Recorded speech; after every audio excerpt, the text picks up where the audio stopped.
Sekitar 2 tahun yang lalu, di tempat Pelunggu niki terjadi gempa. Tempo kurang lebih 2 tahun, berubah yang lihat wajah KLU. Kadang-kadang Allah Subhanahu wa Ta'ala ngirim orang yang tidak baik untuk menyelamatkan. Orang ibu-ibu datang ke kubur niki mencari penunggu kubur. Tiba-tiba kubur yang sempit dan gelap niki berubah menjadi taman yang indah, luas katakan. Wah, jenazah 2 orang ini.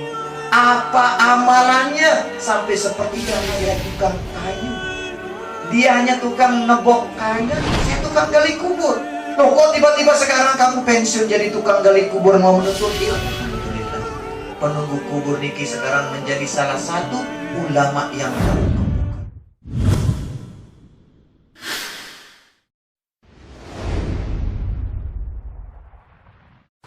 Bayangkan bapak-bapak, ibu-ibu tiang, sekitar 2 tahun yang lalu di tempat Pelunggu niki terjadi gempa. Gempanya tidak sekedar sekali 2 kali, ribuan kali, dan gempanya besar. Tetapi karena Pelunggu orang KLU niki khususnya adalah orang-orang yang tangguh, para pejuang semua, dalam tempo kurang lebih 2 tahun berubah yang lihat wajah KLU niki. Masjid-masjidnya jadi bagus, pesantren-pesantren jadi banyak muncul, tak terkecuali Istiqomatul Falah niki. Nah, itulah kadang-kadang Allah Subhanahu wa Ta'ala tidak hanya mengirimkan orang baik untuk memperbaiki kita. Kadang-kadang Allah Subhanahu wa Ta'ala ngirim orang yang tidak baik untuk menyelamatkan kita. Semisal niki gempa niki, bisa jadi kalau tidak terjadi gempa, mungkin tidak ada pesantren Istiqomatul Falah niki. Kalau tidak ada Istiqomatul Falah niki, maka tidak ada yang nyumbang sampai 60 arah. Luar biasa tadi niki nggih. Bapak-bapak, ibu-ibu yang dirahmati oleh Allah Subhanahu wa Ta'ala, berbicara tentang ilmu pengetahuan. Dalam sebuah hadis, baginda Nabi besar Muhammad SAW mengingatkan kita, talabul ilmi fariidah ala kulli muslim wa muslimah. Menuntut ilmu itu adalah kewajiban bagi setiap individu. Karena kewajiban itu ada 2, bapak-bapak. Ada kewajiban ain atau fardu ain, ada wajib kifayah atau fardu kifayah. Siaran wajib ain ini adalah wajib individu. Setiap orang wajib melakukannya. Semisal contoh sholat. Dia bau lawan Ustaz Sudir doang sholat, terus murid selain libur. Cukup Pak Ustaz itu mewakili kita, tidak bisa. Sholat niki fardu ain.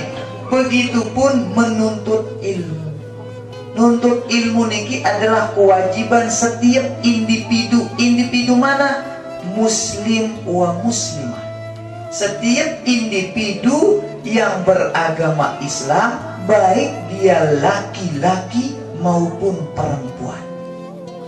Yang jadi teringat sebuah cerita tentang betapa mulianya penuntut ilmu dan semua pendukung ilmu itu. Cerita niki diceritakan oleh Syekh Hisham Al-Burhami namanya, salah satu ulama besar dari Damaskus.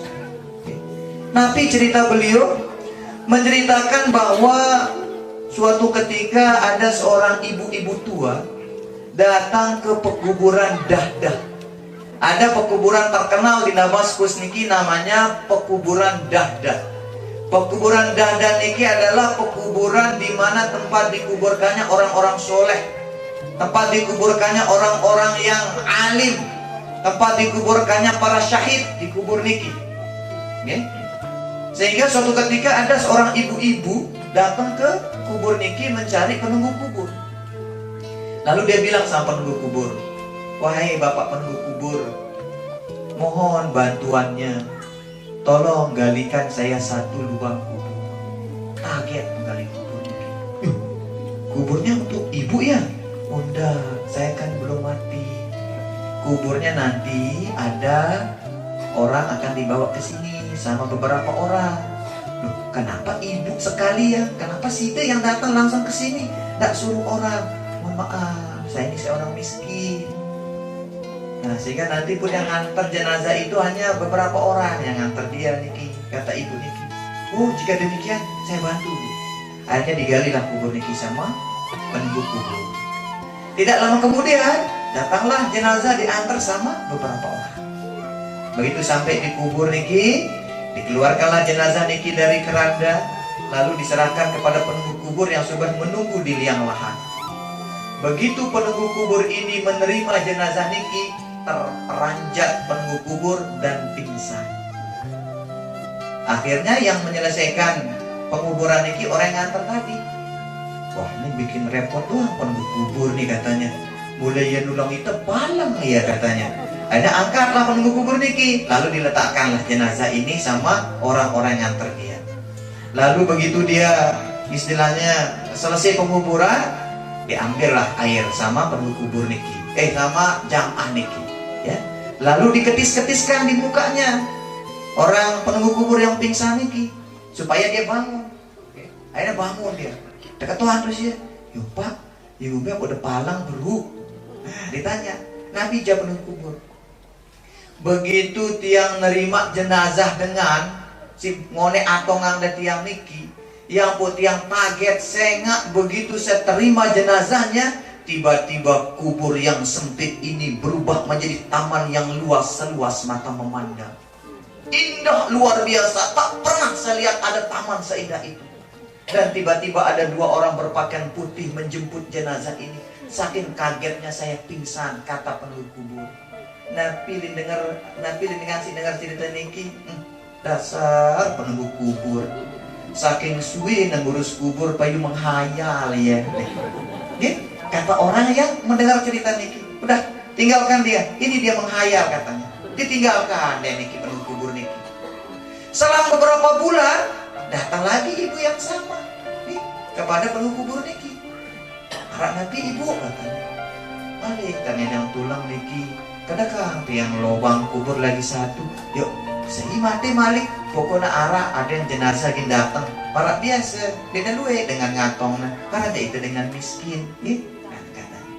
Akhirnya pendek cerita, datanglah jenazah dibawa sama beberapa orang. Hal yang sama terjadi. Penunggu kubur niki turun ke liang lahat, lalu jenazah niki dikeluarkan dari keranda. Begitu dikasih kepada penunggu kubur niki, tiba-tiba kubur yang sempit dan gelap niki berubah menjadi taman yang indah, luas mata memandang. Dan penunggu kubur niki tidak repot-repot meletakkan jenazah niki di liang lahat, karena ada dua orang berpakaian putih datang menjemput jenazah itu.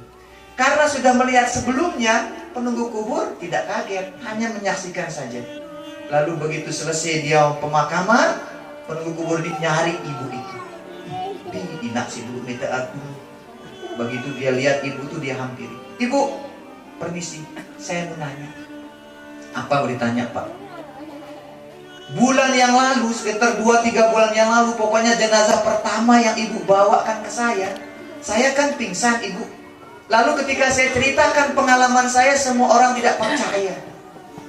Dan sekarang jenazah kedua ini terjadi hal yang sama. Begitu saya mau letakkan jenazah ini, kuburnya berubah menjadi taman yang indah, luas seluas mata memandang. Dan ada orang berpakaian putih jemput jenazah itu. Yang saya mau tanyakan, siapa jenazah dua orang ini? Apa amalannya sampai seperti ini dia diberikan kemuliaan oleh Allah Subhanahu wa Ta'ala? Ibu itu bilang apa? Jenazah yang pertama itu anak saya. Apa amalan anakmu ibu? Tanya penunggu kubur ini. Saya tidak tahu amalannya, tapi yang jelas anak saya seorang santri. Dia menuntut ilmu, belum selesai menuntut ilmu meninggal dunia. Dialah yang saya makamkan beberapa bulan yang lalu. Lalu yang kedua itu siapa ibu? Oh, itu kakaknya dari adiknya yang saya tanam. Apakah dia menuntut ilmu juga? Bukan. Jadi apa dia? Dia hanya tukang kayu. Dia hanya tukang nebok kayu. Dan dari upah dia nebok kayu, dia sisihkan sebagian, ditabung untuk biaya adiknya yang mondok. Dia biayai adiknya yang menuntut ilmu. Masya Allah, Nabi kata penunggu kubur niki, amun ngeno mulai jeluni ku pensiun dari tukang gali kubur, kanegin ku jari penuntut ilmu. Akhirnya bergegaslah penunggu kubur ini datang ke Masjid At-Taubah, namanya di Damaskus. Datang ke Masjid At-Taubah. Cari itu takmir masjid. Dia bilang apa? Pak Kiai, Syekh, mulai hari ini saya akan belajar di tempat Syekh. Apa dia bilang Syekh? Umurmu berapa? Kurang lebih sekitar 50 tahun lah Syekh. Sebelum ini kamu kemana? Kenapa setelah tua kamu nuntut ilmu? Sebelum-belumnya kamu kemana? Penggali kubur bilang apa? Sebelumnya saya tukang gali kubur. Loh, kok tiba-tiba sekarang kamu pensiun jadi tukang gali kubur mau menuntut ilmu? Diceritakanlah pengalamannya sama penunggu kubur niki. Oh, jika demikian silahkan kamu ikut ngaji di majelis saya, kata si niki. Beberapa tahun ngaji, alhamdulillah, penunggu kubur niki sekarang menjadi salah satu ulama yang terkemuka di Damaskus. Nikilah kemuliaan orang kalau mau nuntut ilmu.